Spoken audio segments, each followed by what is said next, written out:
Oh, for sure. So this is our infant room. And bubbles, wow. Yeah. Electric eel, so does it like go zzz, like that? It becomes electric? Yeah. And an American flag. All right, I know who the next governor is going to be. You guys have all the rubber, so they last forever. Let's see. Flamingos. You know who loves these? I have a little girl too. Do you want to see a zoo? Yeah, you have a zoo? Yeah. Come on. Let me come see. That I've seen before. And you can put animals here. Oh, I would. Oh my gosh, how are you ever going to get them out? Have you heard of snakes in a bush? Spiders and snakes, I have to keep these away from my wife. She does not like either one. A baby snake. But it's a giant camouflage. Right. Oh, are you kidding? If I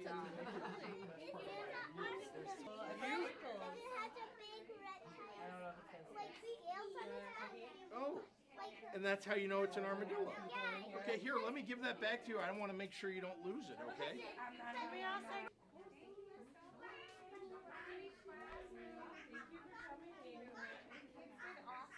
Elephant! Flag also. You got it, what do you do? All right, Governor. You gonna give them a smile? Say cheese. You were just singing, Mama Duck says, quack, quack, quack, quack. And, yeah, high five. Thank you guys all for the work that you're doing, really, and it's just wonderful. And I can see how terrific this is. Yeah. Right, Autumn?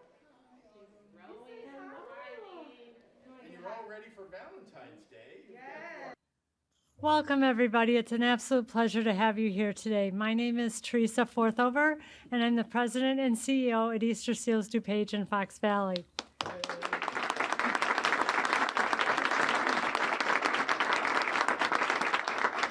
We are truly honored to have Governor Pritzker here with us today, our local legislators that are joining us, our partners, and other community change makers. We are especially proud of today's collaborative work with the DuPage Foundation Bright and Early campaign and the Village of Villa Park Early Childhood Collaboration. We are thrilled to be partnering with them today. Easter Seals DuPage in Fox Valley is a comprehensive therapy program for children with disabilities, and we see about 1,000 children every week. For decades, yeah, that's pretty amazing, right?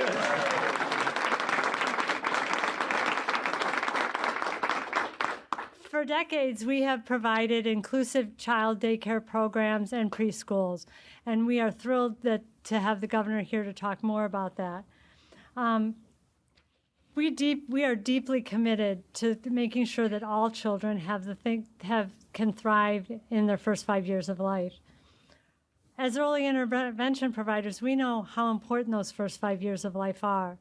Quality preschool programs provide an influential environment for children and can be a lifeline for caregivers.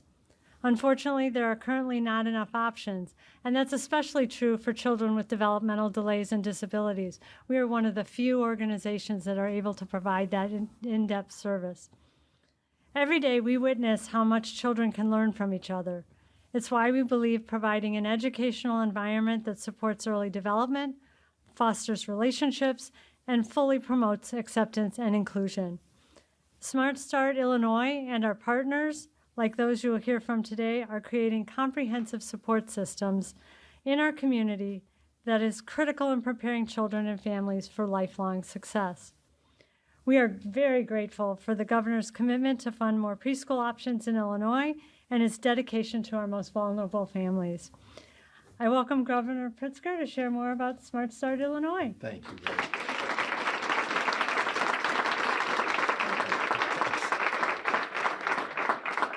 Well, thank you so much, Teresa, and it really is great to see all of you here this morning.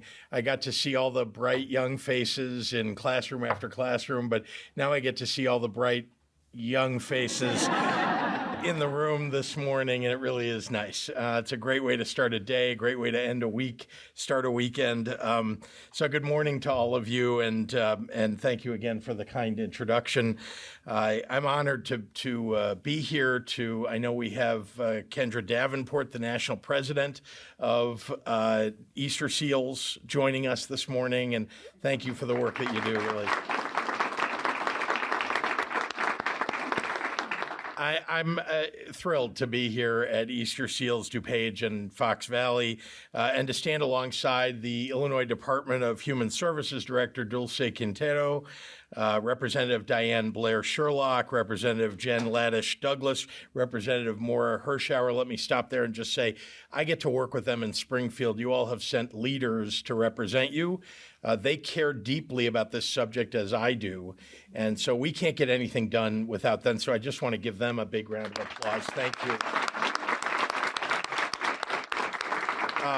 We also have our Villa Park president, Nick Cazone. Thank you for the work you do. Yeah.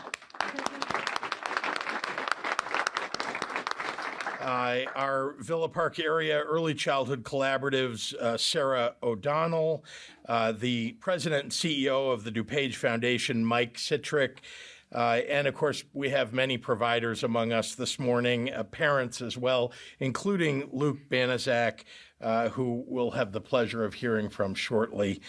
We are here to celebrate the community collaborations and state and local partnerships whose transformational efforts have vastly improved the landscape that DuPage County's youngest children and their families experience. There's more work to do, but think about how far we have come in a short period of time. Every week, Easter Seals, DuPage, and Fox Valley, you heard, serves more than 1,000 infants and children with developmental disabilities, delays, and from early intervention services to child care, Easter Seals provides help for children and their families to build critical skills and access the resources that they need, not just to live, but to thrive. And as a member of the Villa Park Area Early Childhood Collaborative, Easter Seals works closely with fellow providers, parents, and agencies alike to support the well-being of all children throughout this region. Robust early childhood development and education are foundational for the future success of our youngest Illinoisans. Indeed, the future success of our state depends upon it. And these collaboratives are crucial to realizing our shared vision of providing the most equitable and accessible early childhood services possible. From conducting needs assessments so that we can better understand the demand for early childhood services, to providing referrals for services to address whatever challenges a child may have. It's local collaboratives that build bridges and fill the gaps between resources and the people who need them the most. That's exactly why we are all grateful that DuPage Foundation, a longtime champion for children, established the Bright and Early DuPage initiative way back in 2011, engaging and uniting local organizations and stakeholders to facilitate access to early childhood education and support services for DuPage County children. Each year, the Bright and Early DuPage initiative provides grant funding to local community organizations to help establish, build, and maintain early childhood collaboratives, from Villa Park and Wheaton to Glenbard and Willowbrook. To the DuPage Foundation team that's here today, on behalf of all of us and all who care about the children of Illinois, thank you. Thank you for continuing your investments in early childhood. We are making real progress, and we couldn't have done it so far without you and need you going forward. Thank you. My administration and the DuPage Foundation share the same vision. So in 2021, the state partnered with the Illinois Network of Child Care Resource and Referral Agencies to launch Birth to Five Illinois, a conglomerate of local and regional councils that engage local stakeholders and parents to organize, the growth and improvement of early childhood services across the state of Illinois. In Villa Park alone, we've invested $300,000 in Birth to Five Illinois to support community development and collaboration so that every family can access what they need quickly and efficiently. And again, as we put more resources forward, having a plan and an organized endeavor means that those dollars can go to work quickly and to exactly the places that they need to be. This is truly an important endeavor, but it's just one aspect of my overall plan to transform Illinois' early childhood system. Last year, I proposed and worked with my partners in the General Assembly to deliver a groundbreaking comprehensive early childhood plan called Smart Start Illinois. Since then, over 4,200 child care programs have received more than $147 million in Smart Start funding. That's on top of what already was being received, benefiting 30,000 child care workers and 166,000 children. And Smart Start's first in the nation $130 million child care workforce grants are providing a much-needed solution to stabilize and grow the child care sector, allowing existing and new child care providers to give even more families affordable, quality care. Local early childhood collaboratives are a huge piece of this puzzle, assisting us in our outreach and engagement with child care centers and homes and other service providers so that they're aware of all the new resources that are available to them. Preschool, child care, early intervention, home visiting, Smart Start covers it all. We are leaving no stone unturned. You know, when I was running for governor 5-6 years ago, I had already spent 20 years working in the early childhood sphere to try to lift up this challenging arena that really hadn't been under-recognized for so many years. So I knew that if I became governor, it was an opportunity to organize and push forward the resources that were necessary for us to leap forward. Illinois was, once upon a time, the best in the nation at early childhood intervention, at early childhood development, at early childhood education. And it's not that we fell so far behind that we were, bottom of the pack. We weren't. But I want us to be number one again. And so this is my mission, and this is the mission of the General Assembly members that have joined me here today, and so many others, and all of you I know care deeply about this, and we will get there. Best in the nation in all early childhood services, that is our goal. And with Smart Start's extraordinary success here in DuPage County and throughout Illinois in this first year alone, I have no doubt that we will be triumphant in our mission. With that, it is my distinct pleasure to turn it over to a champion for children and families, someone who has been working at the Department of Human Services for some time, but recently became our new Secretary of DHS, and that's Dulce Quintero. Dulce?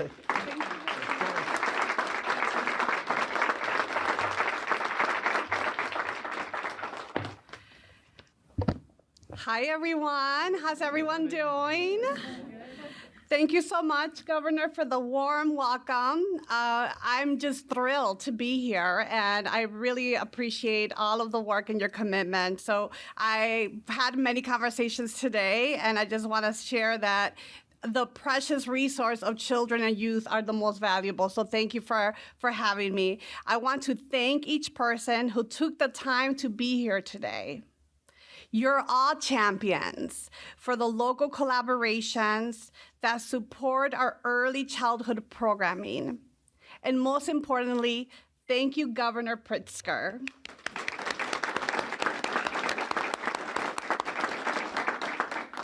I know I not only speak for myself when saying your leadership and unwavering dedication to the equitable investment in all our children are appreciated. I also like to thank Easter Seals, DuPage, and Fox Valley for being our gracious host today and for their dedication to empowering families. And kudos to the DuPage Foundation, which has long been champion for early childhood, with their Bright and Early DuPage initiative. Together, all of us here, to carry forth the vision for communities, to share ownership and responsibility for their youngest children's success. And community by community, our partners are building unity for this vision. Thank you. Let's also recognize our Birth to Five Illinois partners who are proof of how local and state investments strengthen the early childhood landscape. And I want to give a special shout out to the Glenbard Early Childhood Collaborative, the Villa Park Early Childhood Collaborative, and the Willowbrook Early Childhood Coalition. They all ensure we're in lockstep with stakeholders and parents with a shared vision and ensuring equitable access to resources and education for our young children. For IDHS, this vision includes a more stable future for early childhood workers, for providers, which is a key target for Start Illinois. As a result of Smart Start Illinois, over the last year, IDHS home visiting has seen 15% increase in children served. And the average salary for IDHS funded home visitors has increased by nearly 20%.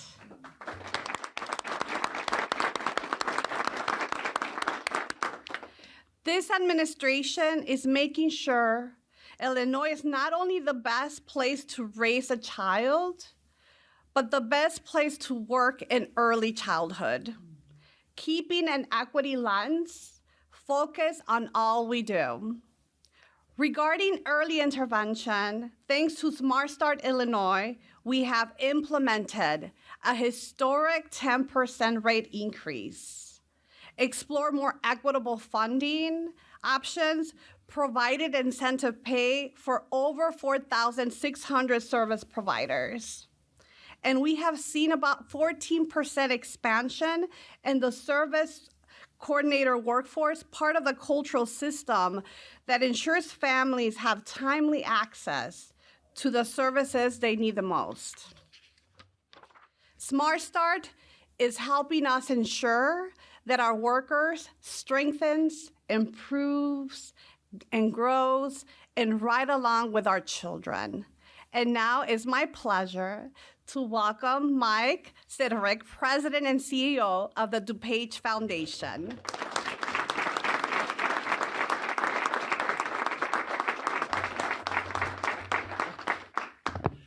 Thank you, Secretary Quintero. Good morning, everyone. Thank you, Governor. It's a pleasure to be here today representing DuPage Foundation, our county's champion for philanthropy, to celebrate the impact that local investment in early childhood education is having. 12 years ago, DuPage Foundation launched Bright and Early DuPage, an initiative to ensure all children in our county have access to the resources and education they need to thrive in kindergarten and beyond.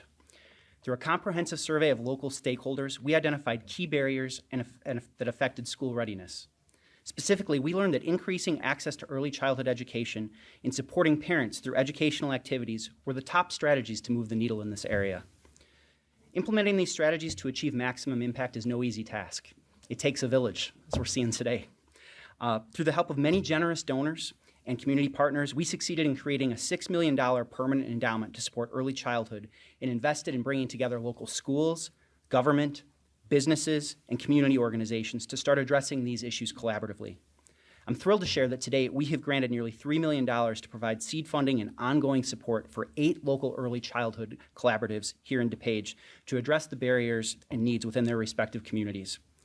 The power of individual entities providing services in their areas of expertise and working collaboratively to 1, increase the number of early childhood programs, and 2, better engage parents has had an immeasurable impact on the success of our children, their families, and our county. For example, several of our communities with early childhood collaboratives secured new or increased state funding to support early childhood seats in programs such as early intervention, Head Start, and preschool for all. They accomplished this by working side by side to make compelling cases for support. Also, several of our area school districts have either built new early childhood centers or expanded existing ones to better meet the needs of our children. This is critical because kids don't come with instruction manuals, and the reality is that parents don't always know where to turn for guidance. Our local early childhood collaborations have become the point of entry for young families seeking assistance for their kids' early education and social service needs. As communities increase the number of quality seats for children in need, it's imperative that parents, particularly those who are under-resourced, are open to enrolling their children in these programs. Collaborative partners work diligently to establish the trust of parents, and their efforts have resulted in thousands of area kids and their families accessing vital resources and participating in life-changing educational activities. Through Brighton Early DuPage, I am proud to say that we are transforming the landscape of early childhood in our county, and we are thrilled that there is now a permanent infrastructure to help families throughout our state. In fact, 3 of the collaboratives originally seeded by our Brighton Early DuPage initiative, we cheered for them a little earlier, have gone on now to receive funding through Birth to 5 Illinois to expand their efforts. So in closing, we are incredibly grateful to Governor Pritzker and to our state for investing in a comprehensive framework to ensure the creation and support of quality, equitable early childhood care and education throughout Illinois. Thank you all for your incredible work and partnership. It's now my pleasure to turn things over to Sarah O'Donnell, the CEO of Tri-Town YMCA and a representative of our Villa Park Area Collaborative. Sarah.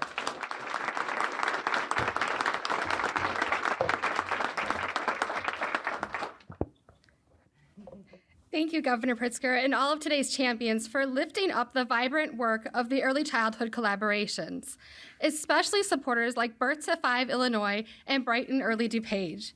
With your visionary leadership and the guiding star of Smart Start Illinois, the Villa Park Area Early Childhood Collaborative has become a synergy of leaders and organizations that are investing their time, talent, and treasure into our future today.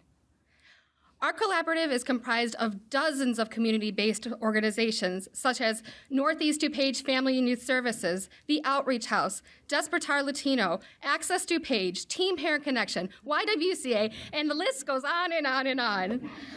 Our collaboration table also includes leaders from the library, police and fire department, as well as School District 45 that recently opened a brand new state-of-the-art early childhood center. This circle of care doesn't just end there for a child. So we added another leaf to our collaboration's growing table, and we welcomed experts from the Illinois chapter of the American Academy of Pediatrics, Endeavor Health, and the DuPage County Health Department to help us address the social determinants of health. Together, we are educating one another and the community about the critical need for every child to have equitable access and rapid referral to early childhood screenings and intervention services, home visiting programs, preschool and quality childcare, as well as wraparound supports for vaccinations, nutrition, and housing. Since starting our collab this last year, we have held several resource fairs and vaccination events, provided hundreds of book bags filled with school supplies to local children in need, and we are launching a parent education series as well as a multidisciplinary professional development program. One of the most critical steps we have taken has been hiring a full-time bilingual parent navigator to help more parents learn about and apply for the Illinois Child Care Assistance Program. Today, Governor, I am pleased to share with you that as a direct result of this added position, over 175 families have been approved for assistance, are enrolled in Tri-Town YMCA out-of-school time enrichment programs.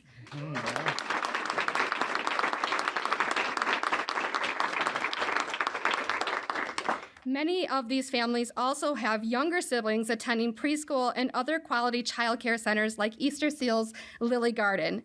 Subsequently, this equates to parents being able to go to work while their children build skills and friendships that last a lifetime. The journey for becoming the best in the nation takes dedicated time and resources. And in Illinois, it is evident that we're committed to the circle of care and the most important part of that circle, the child that is in the center of it. On behalf of our collaborative, I applaud each of you for walking together with our youngest neighbors by empowering the development of local early childhood collaborations. And now I'd like to welcome the next speaker, Luke Banizak, a parent ambassador from Easter Seals.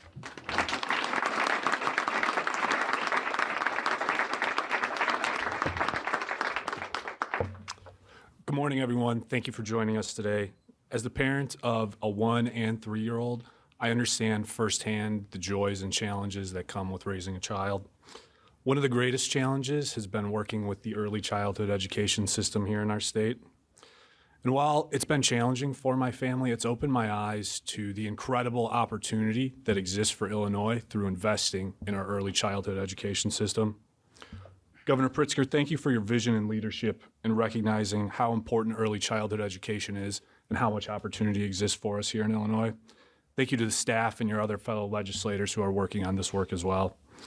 I'm proud that my home state is leading the way in this change in early childhood education, but we have a lot of work left to do.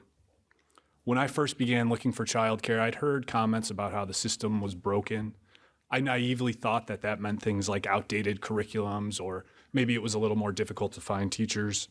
And while those are certainly challenges that need to be addressed, one of the biggest shocks was the financial cost. For many households in Illinois, childcare is the highest cost on their monthly budgets. When you combine that with wait lists and looking for options, it felt more like trying to win the lottery than it did filling a basic need. Now, I know many people in the room might not have small children, or perhaps you have children that are now older. And I think it's important to realize that everyone stands to benefit by investing in early childhood education.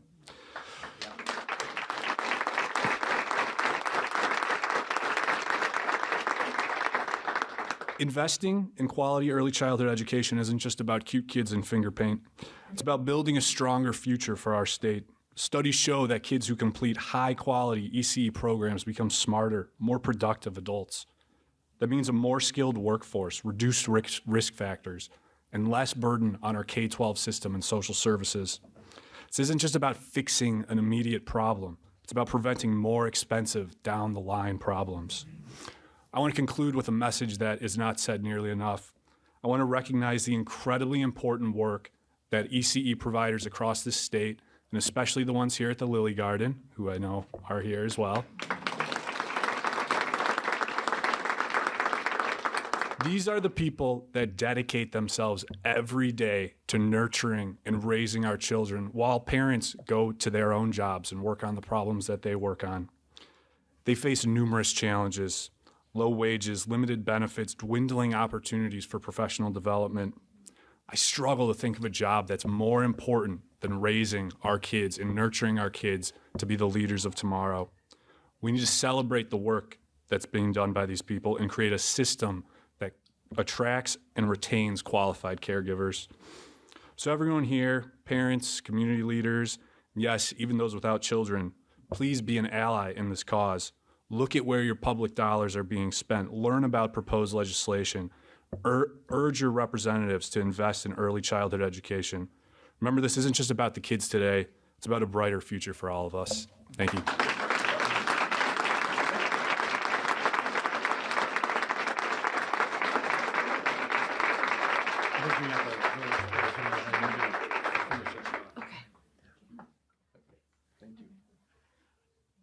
Thank you. Thank you again, everyone, for being here. I'd like to thank Governor Pritzker for being here and our state representatives.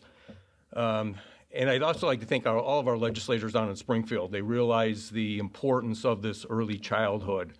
As the governor said, our children are our future.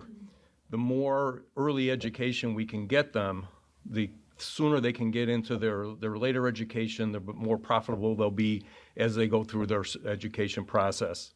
I know I've had this conversation with Representative Blair Sherlock. This is one of her main concerns in Springfield is childhood education.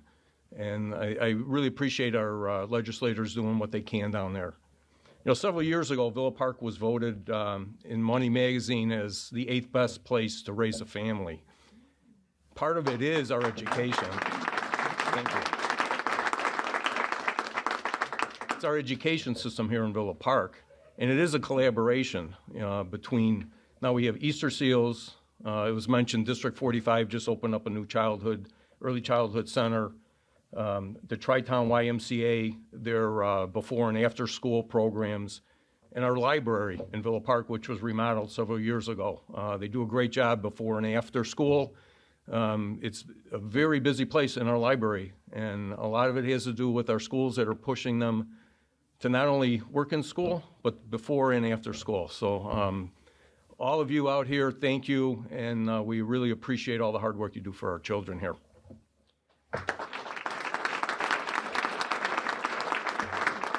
And now I'll turn it over to Representative Douglas for final comments. Good morning, everyone.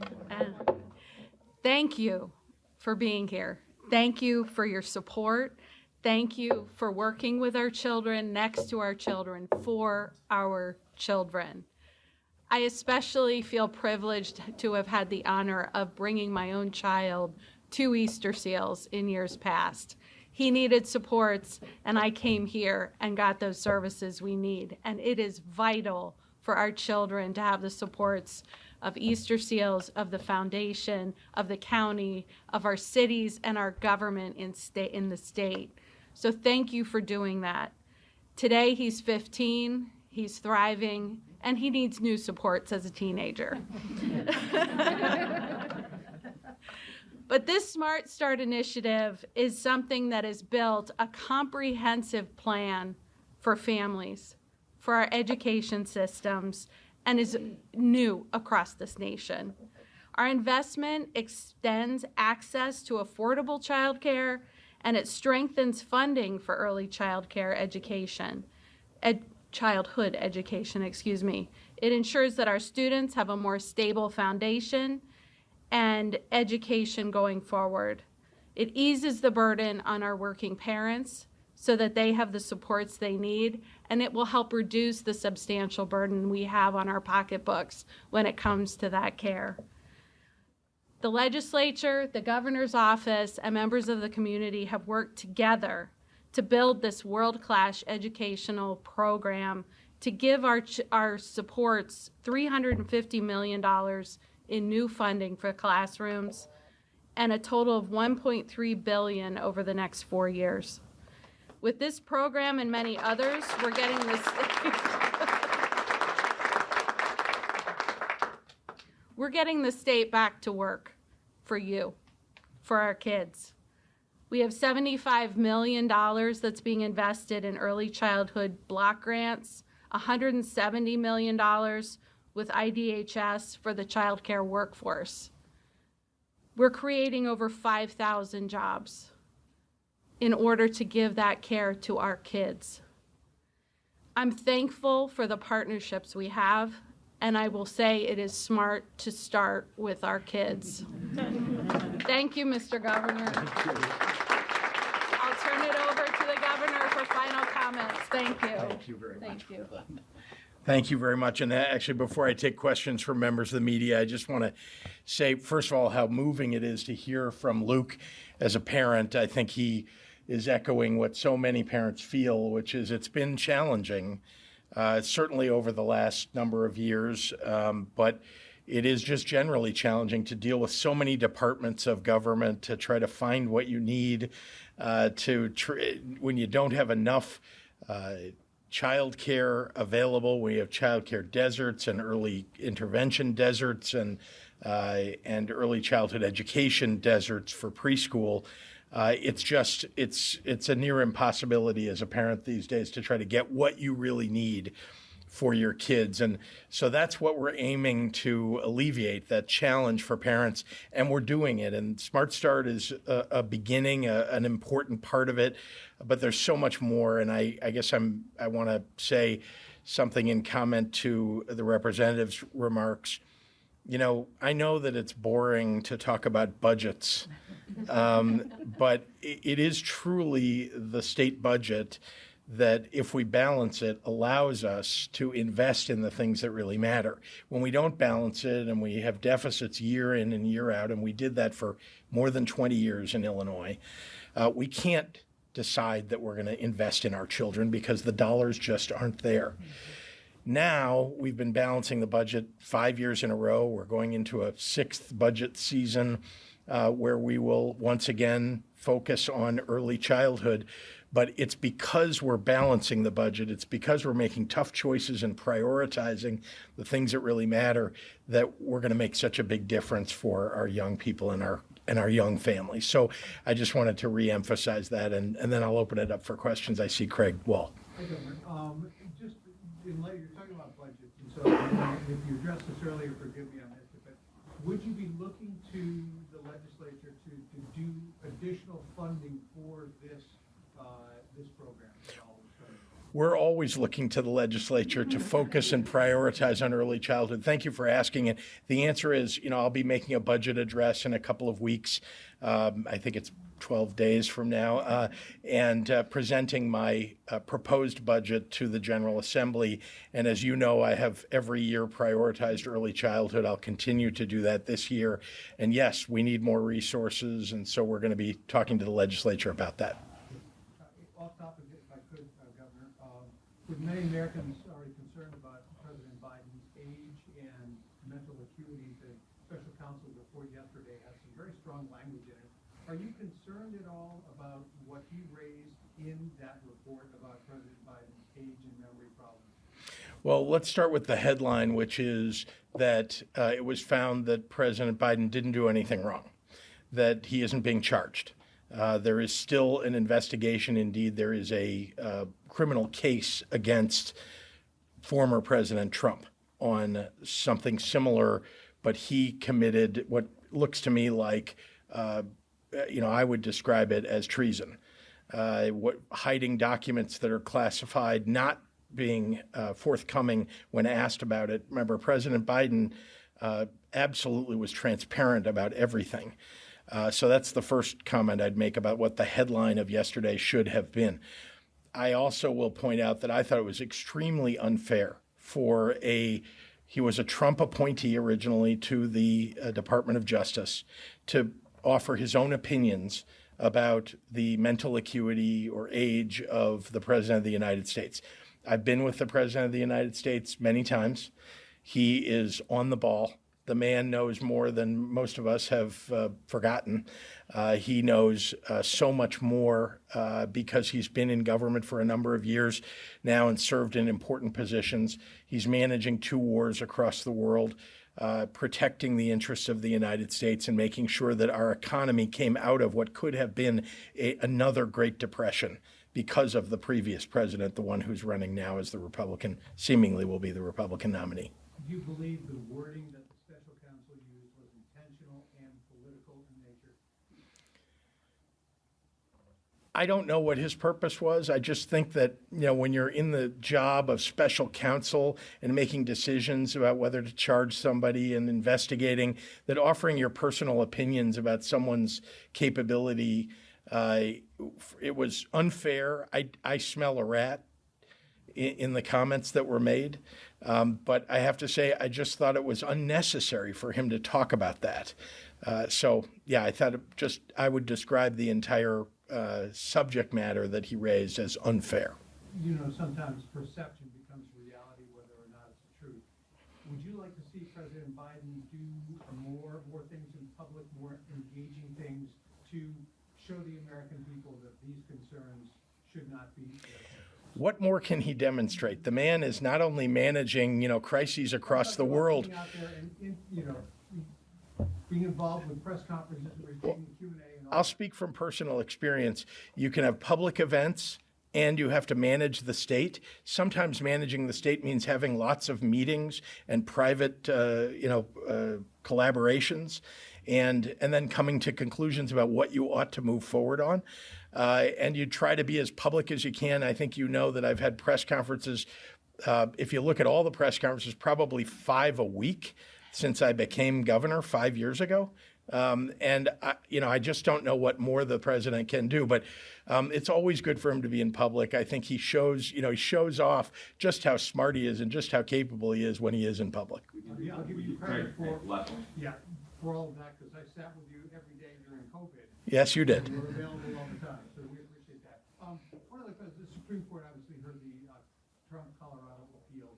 Based on your readings of that, do you have a sense of where this may go and whether President Trump will then be on the ballot there and perhaps the implications for the Illinois county? I tried to tune in while I was driving from Springfield to various locations across the state yesterday, and listen to it. And I didn't get a chance to get the recap from the experts who speak on television. But I'll just say, Did I say that correctly? But it's certainly when you listen to them, it sounds like they're going to come to the conclusion that President Trump will remain on the ballot. I have said all along that whatever the decision by the Supreme Court, we will abide by that, of course, in the state of Illinois. Yes. I'm Olivia with the Chicago Tribune, and thanks everyone. Welcome. I wanted to ask, with the artist renderings of the new Sox stadium, have you talked to any of the parties involved, like related Midwest or Jerry Weintraub in the past couple weeks? They've reached out just recently, and I look forward to, I know my staff is going to be meeting with them to hear the pitch, so to speak. Again, no pun intended, everybody. The pun expert over there will rate that later, I'm sure. But it looks beautiful. And obviously, I think we all want our professional teams to succeed in Illinois. I've set out what I think are the parameters that the taxpayers expect, which is that we need to be careful about how we use public dollars, and a private business like a professional team, even if they're beloved by so many people, are nevertheless similar to lots of other businesses in the state. That is, we should support them with infrastructure. We should support them in every way we can. But taxpayer dollars are precious, and so the question really is, what benefit financially are they bringing fiscally to the state and the city and the county? And again, we need to be extra careful. And as I've said, balancing the budget of the state is one of my highest priorities, so that we can do what we're talking about here today. So they've reached out, but you haven't talked. I have not. I know Jerry Reinsdorf. I know many of the people that are involved just from years of being in business and being around, and so I'm comfortable with who they are and that they're coming forward with plans that they think are positive. But I have not received the direct presentation by them. But my staff, and believe me, I have to rely on my staff for a lot of the first time meetings that come in. Are going to be meeting with them and hearing. But I've heard lots of great things, seen great pictures and drawings, and think it would be really exciting if we had a new stadium. All right, thanks, everybody. We gotta get going. Thank you. Okay, thanks. All right. You heard it here.